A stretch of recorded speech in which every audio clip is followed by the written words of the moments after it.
I was driving cross-country, alone, when my car sputtered to a stop in the middle of nowhere.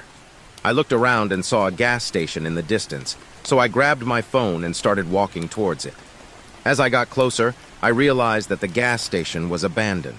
The windows were broken, the pumps were old and rusted, and there was no sign of life anywhere. I hesitated for a moment, wondering if I should turn back and try to make it to the next town.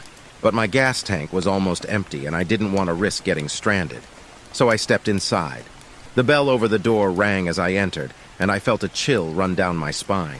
The place was eerie, with dust and cobwebs everywhere, and the dim light made it feel even more sinister. I called out, but there was no answer. I walked around trying to find the office or the bathroom, but everything was locked up tight. I was about to leave when I heard a noise coming from the back of the store.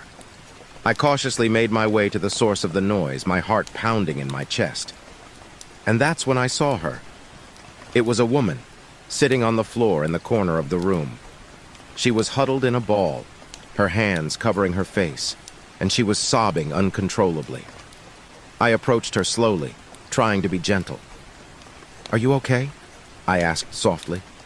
She looked up at me, and I saw that her face was covered in bruises and cuts. Her eyes were swollen and red from crying, and she was trembling all over. "No," she whispered. "Please help me." I asked her what had happened, but she didn't answer. Instead, she just kept crying and shaking.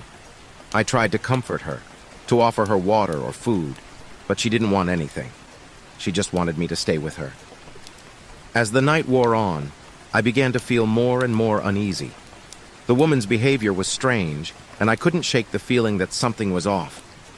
And then I heard a noise outside. It was a car, pulling up to the gas pumps. I froze, wondering who it could be. I tried to stay quiet to avoid drawing attention to us, but the woman started screaming. "No, no, no!" she shouted. "They're here!" And then the door burst open. Men poured inside, all dressed in black, their faces obscured by masks. They were armed, and they looked like they meant business. They didn't say anything. They just grabbed the woman and dragged her out of the store, leaving me alone in the darkness. I heard their car drive away, and I knew that I was in trouble. I tried to escape, to run for my car and get out of there, but they had blocked the exit with their own vehicle. I was trapped, alone in the gas station with no way out. I don't know how long I was there, waiting for something to happen. Hours, maybe. It felt like days, but eventually they came back. This time they didn't bother with me. They just grabbed their things and left, leaving me alone once again. I waited until morning, and then I made my escape. I never found out who those men were or what they wanted with that woman. But I'll never forget the feeling of being alone in that gas station, with danger lurking around every corner. It was the scariest night of my life. I was walking home from work one evening when I noticed a man following me. He was tall and thin, with a long black coat and a fedora hat that covered most of his face. I tried to shake him off, to take different routes and walk faster, but he always seemed to be one step behind me. At first, I thought it was just a coincidence. Maybe he was heading in the same direction as me, or maybe he was lost.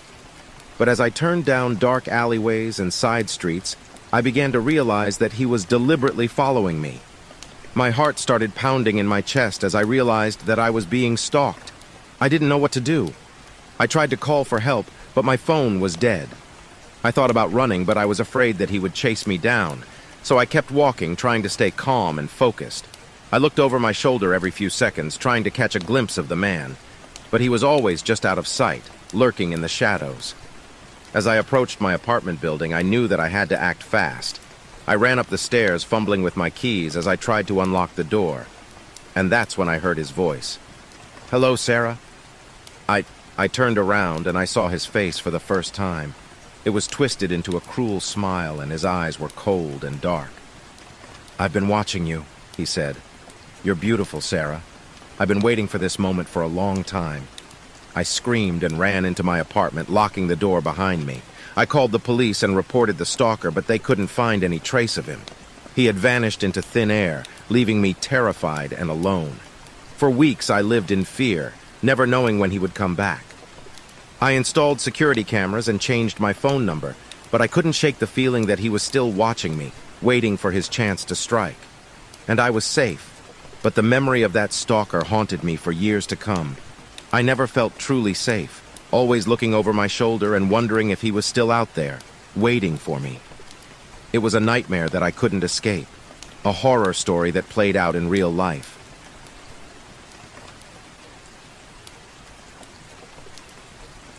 I've always loved camping. There's something about being out in nature, away from the hustle and bustle of the city, that's incredibly soothing. So when my friend suggested we go on a camping trip for the weekend, I jumped at the chance. We packed up our tents, sleeping bags, and food, and headed out into the woods. We found a great spot near a lake and set up camp. We spent the first day fishing, hiking, and enjoying the beautiful scenery. As night fell, we built a fire and settled in for the night. But things started to go wrong pretty quickly. It started with the noises. Strange rustling sounds in the bushes around us. Weird whispers in the darkness. At first, we all tried to ignore it, chalking it up to our imaginations. But then we started to hear footsteps around our campsite, and we knew something was wrong. We tried to calm ourselves down, telling each other it was probably just some animal, but the noises continued. Then, in the middle of the night, we heard a blood-curdling scream. We all jumped up, grabbing our flashlights and weapons, ready to defend ourselves. As we shone our lights around the campsite, we saw something moving in the bushes. We all froze, unsure of what to do. And then it stepped out into the light. It was a man. Or at least, it used to be a man. He was covered in dirt and blood, with wild hair and a crazed look in his eyes. He stared at us for a moment, and then started to laugh. We all backed away, terrified. But he kept coming closer, still laughing. And then he started to talk. He told us about how he had been camping in these woods a few months ago, with his wife and kids. He had gone out to collect firewood, and when he came back, they were all gone. He had searched for days, but never found them. He told us that he had been living in the woods ever since, hunting and scavenging for food.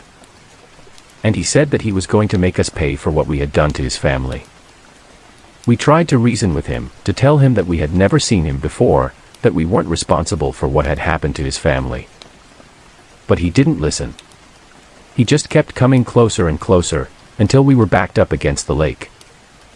And then he attacked us. It was a brutal fight. We all fought as hard as we could, but he was too strong, too fast.